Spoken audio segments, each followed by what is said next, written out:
the right or wrong, the light or dark, all these dualistic things. As I move to become more integrated within, I see that the duality just falls away and becomes illusion, which it really is, because there really is no such thing as light or dark. Well, to quote Einstein, he said there's no such thing as darkness. Darkness is only the absence of light. In the good and bad model, for example, I tend to pull back away and say, there's really no such thing as good or bad, because we're judging things far too superficially that way. There are things that we choose that will evolve us. It's a choice of whether or not I want to focus on it that will evolve me. Yeah, and see that's a beautiful thing, because you're transitioning out of the arena. I will say, however, from my point of view, that good and evil does exist, but it exists inside the arena of good and evil. It's a reality that does exist. It's a real paradigm and has been co-created by many, many beings of consciousness who wish to partake in it, including all of us. And from inside the arena, it is real, it's tangible, and does exist. Now, so when you get malevolent and benevolent, right? Yeah, absolutely. Yeah, because the perspective that I share of light versus dark, that version of light is not the higher light. It is the light that is in opposition to the dark. It is the alter ego of the dark. The darkness is the alter ego of the light. And when you get to the higher realms, those two energetic streams get integrated into oneness and harmony. And that version of light is much different. Okay, because what you do is you embrace those divided, fragmented aspects of dark and light from within your own self. We need to embrace both sides. That part of us which is, you get to become a do-gooder, someone that loves, that's creating a positive imbalance. And that's the conditional love aspects of ourselves, or energy. It's positive. What we call positive is one side of duality. It is a particular energetic charge, and it's a very, it's one side of the scales. And if you have too much charge on that side of the scales, you're out of balance. Yeah, but balance is the key between all of it, and that's so key. Very key. And that's something that I continue to evolve in, is the balance. I mean, to be too high and too excited and too giddy and too happy is not in balance. Just as in being really angry and mad and upset is not in balance. And there is this middle point, and that's something that actually is a lovely place to be. It's quite lovely, yes. Exactly. And so, George, and that middle... Yeah, sorry. Go ahead. I was going to say, and that middle ground is, funny enough, becomes quite a narrow path. And it's not narrow in an unpleasant way. It is a path of ease and grace. And when you do venture to either side of duality, you don't do it as often, and you don't do it as far. Good points. So, George, I kind of want to go back to this point, because I find it fascinating that somehow you and I hooked up with each other, and you're on the other side of the planet. Well, literally. If you actually take the globe. Literally on the other side of the planet, and I'm amazed at how I've connected with people in various places on the planet, and you in particular. I want to go back to my observation of a couple of years ago when I first became aware of you and your messages and things that you were putting out, and you were pretty remote at that point. You become more accessible at this point 2 years later, but again, where there was a little bit more of a heavy side and a little bit more of a fierce side. And it's fascinating because I look at you as a mirror of me, because we're all connected, and I too have lightened up a lot, and you have lightened up, and I've observed others lightening up, and we're on various steps on the ladder. No step on the ladder is any better than the other step. I just wanted you to maybe address your own observation of that lightning, which really is about the balance between the two. That's probably what it's about.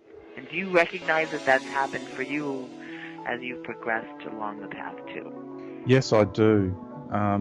Absolutely, I do. And there are times when I still need to enter into that 3D arena because I have responsibilities there. So I do exercise that still. I did just the other day in an interview, and I had to exercise more of my inner warrior, and it was the environment that facilitated that.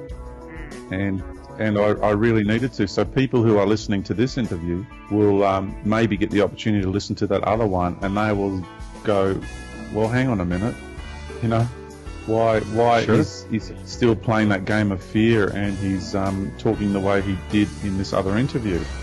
Is because I'm a multi-dimensional being, and I have responsibilities and obligations in different vibratory levels.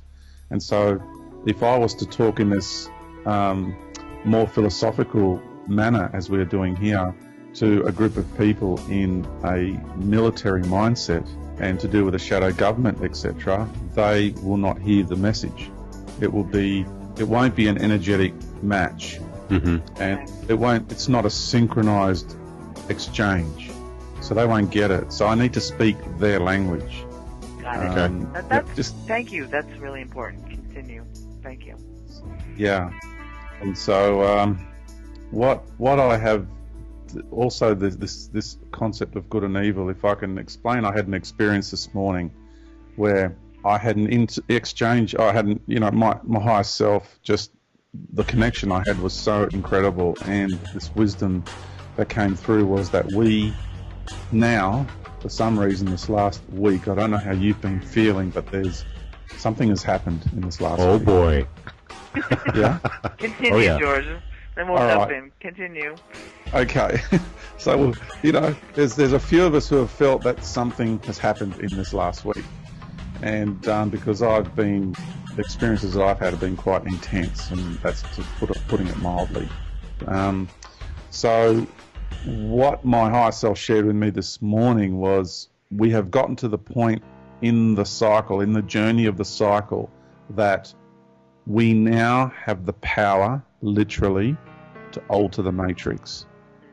So what I'm sharing with you now is, while there are beings who have, and this is the concept of co-creation now, okay? So while we have beings who are running the matrix via technology and via collective hive minds and artificial intelligence, because that's what we are immersed inside of, that's the paradigm we're inside of. Okay. We now have the ability and the right to alter the matrix. In other words, this last week has been the turning point where, when we set our intentions, that power of manifestation will be it'll be very substantial indeed, is probably the best way to put it. Now, what does that mean in certain explanations or expressions? Because the way this co-creation works, okay, this is the understanding I got so deep this morning, was the way this co-creation works, that it is for those, if I can just read something out to you, because I wrote this down this morning, and it is like this. Okay, it is the right to alter the matrix. We have reached a point in time in our cycle that the universal law of the right, and law, L-O-R-E, by the way, of the right to intervene is now bestowed upon those whose intent aligns with the unfoldment of the divine plan, right? It will not be bestowed upon those with the intent of greed and power and control, nor for those who have any inkling to go against or even in disharmony with the flow of the intention of this reality, of this being that is the galaxy and the earth and the sun, its humanity and intended outcome. This is what the controlling factions have feared the most, because the ability for us to now realistically co-create on a conscious level has the power to override any other piece of technology and any other intention other than that which is previously stated. What this means is, we have the power to alter this reality, and the access to this ability will remain fluid. This is an important point.